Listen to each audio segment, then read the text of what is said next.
میرے عزیزوں، موبائل اتنا بڑا دجالی فتنہ بن چکا ہے کہ اس موبائل کے غلط استعمال کی وجہ سے کروڑوں لوگ جہنم میں جائیں گے۔ آج سے 50 سال پہلے ایک بندہ کسی فاحشہ عورت کا ناچ دیکھنے جاتا تو وہ چھپ چھپا کے جاتا، لیکن آج یہی موبائل جو ہے گھر گھر میں موجود ہے۔ بندہ انہی فاحشہ عورت کا ناچ اپنی ماں کے ساتھ دیکھ رہا ہے، اپنے باپ کے ساتھ دیکھ رہا ہے، مگر حیا ختم ہو گئی تو یہ احساس بھی ختم ہو گیا۔ حدیث میں آتا ہے قیامت کے روز بعض لوگ تہامہ پہاڑ کے برابر نیکیاں لے کے آئیں گے، مگر انہیں جہنم میں ڈال دیا جائے گا۔ وجہ کیا بنے گی؟ تو کہا جائے گا کہ تم تنہائیوں میں، خلوت میں پالنے والے کو ناراض کرتے تھے۔ کہ آپ بھی تو ایسا نہیں کر رہے کہ رب کی نعمتیں کھا رہے ہیں اور چھپ چھپ کے کنڈی لگا کے، دروازہ بند کر کے، لحاف میں جا کے پالنے والے کو ناراض کر رہے ہیں؟ تو اس سے بچیں، اس سے بچیں۔ یاد رکھیں، یہ موبائل آپ کے لیے جنت بھی ہے، آپ کے لیے جہنم بھی ہے۔ اگر آپ کو لگتا ہے کہ آپ گناہ کر رہے ہیں مگر آپ کو کوئی نہیں دیکھ رہا تو آپ غلط ہیں۔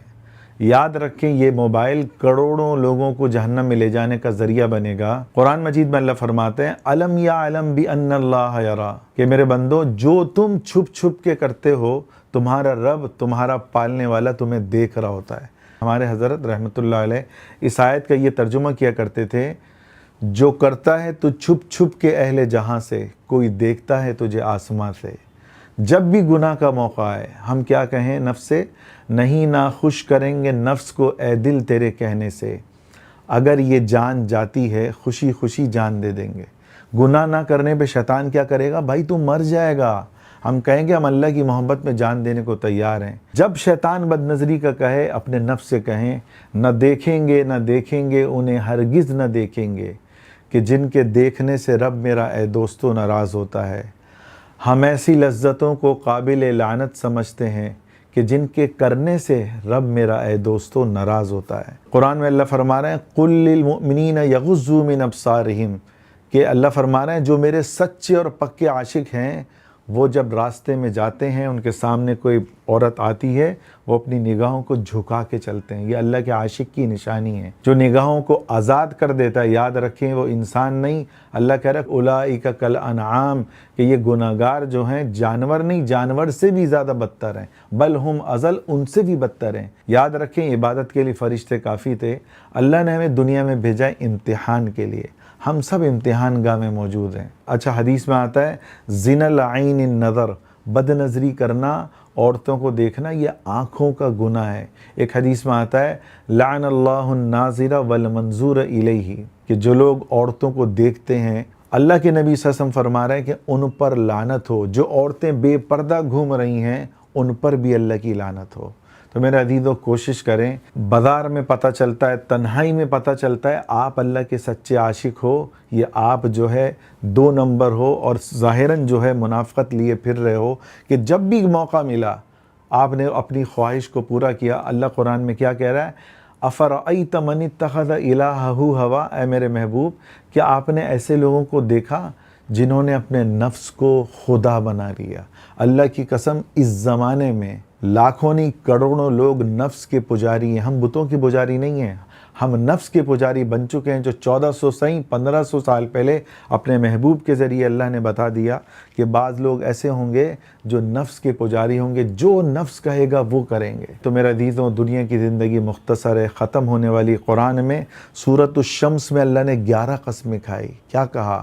سورج کی قسم، چاند کی قسم، زمین کی قسم، آسمان کی قسم، اے انسان تیری قسم۔ 11 قسمیں کھا کے کہا فَأَلْهَمَهَا فُجُورَهَا وَتَقْوَاهَا، کہ میرے بندے میں نے تیرے اندر گناہ کرنے کا بھی مادہ رکھا ہے، گناہ سے بچنے کا بھی مادہ رکھا ہے۔ کوئی یہ کہہ نہیں سکتا اس قرآن کی اس آیت کے سامنے کہ اللہ 11 قسمیں کھا کے سمجھا رہا ہے کہ میرے بندے تو گناہ سے بچ سکتا ہے، میں نے جیسے کرنے کا مادہ رکھا ہے ویسے ہی بچنے کا بھی مادہ رکھا ہے۔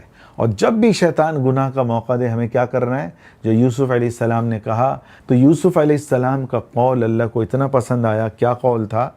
جس کو اللہ نے قرآن کا حصہ بنا دیا۔ اور اس قصے کے بارے میں اللہ کہہ رہا ہے احسن القصص، سورہ یوسف کا جو قصہ ہے وہ قرآن کا سب سے بہترین قصہ ہے۔ اور وہ قصہ کیا ہے؟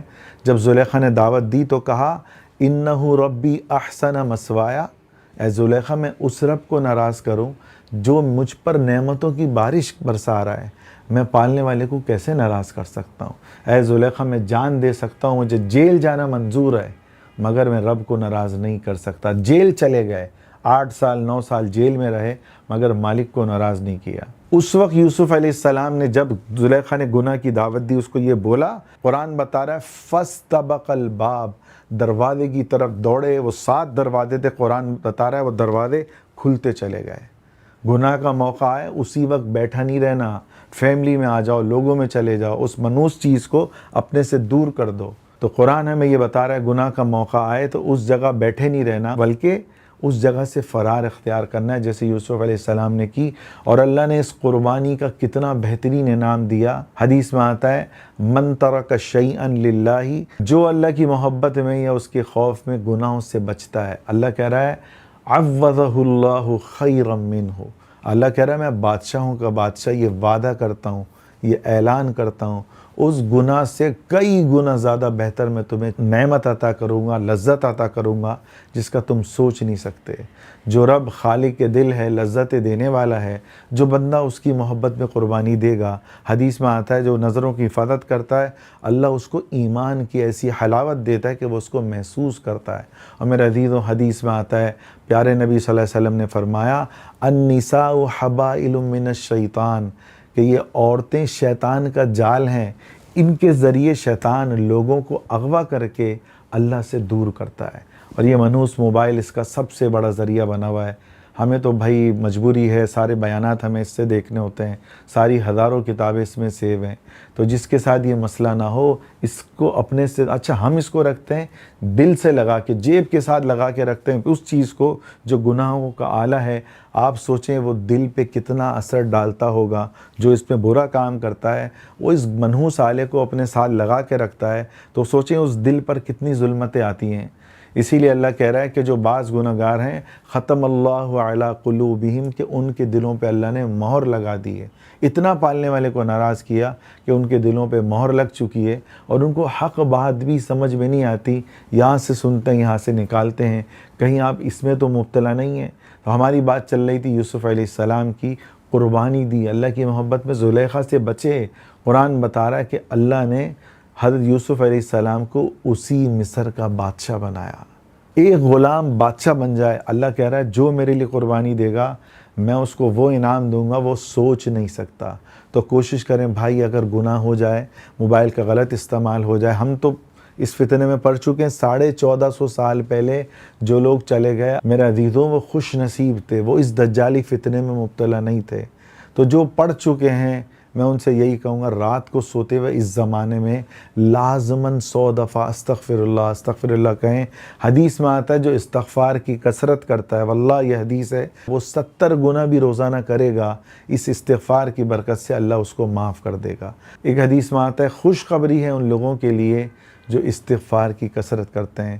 اللہ تعالی ہم سب کو عمل کرنے کی توفیق عطا فرمائے۔ اور ایک آخری میں گزارش کروں گا کہ اگر ہم چاہتے ہیں کہ ہمارے ایمان کی بیٹری مضبوط ہو، اللہ سے دوستی اور تعلق مضبوط ہو، تو قرآن و حدیث سننے کو اپنی عادت ڈالیں تاکہ ہمارا ایمان بڑھتا رہے۔ جب موبائل کا ہم غلط استعمال کر رہے ہیں تو صحیح استعمال بھی کریں، نفس کو تکلیف ہوگی لیکن اس کو وہ تکلیف دیں۔ کیا پتہ ایک مرتبہ کوئی آپ نے ایسی بات سن لی کہ وہی آپ کی ہدایت کا ذریعہ بن گئی۔ اور کوشش کریں ثواب کی نیت سے ہماری اس ویڈیو کو زیادہ سے زیادہ پھیلائیں۔ جتنے لوگ گناہ سے بچیں گے آپ کو اجر ملے گا ان کے تمام گناہوں سے بچنے پر، اور مجھے بھی اجر ملے گا، اور ہم سب نیکیوں کے محتاج ہیں۔ اللہ تعالی ہم سب کو عمل کرنے کی توفیق عطا فرمائے۔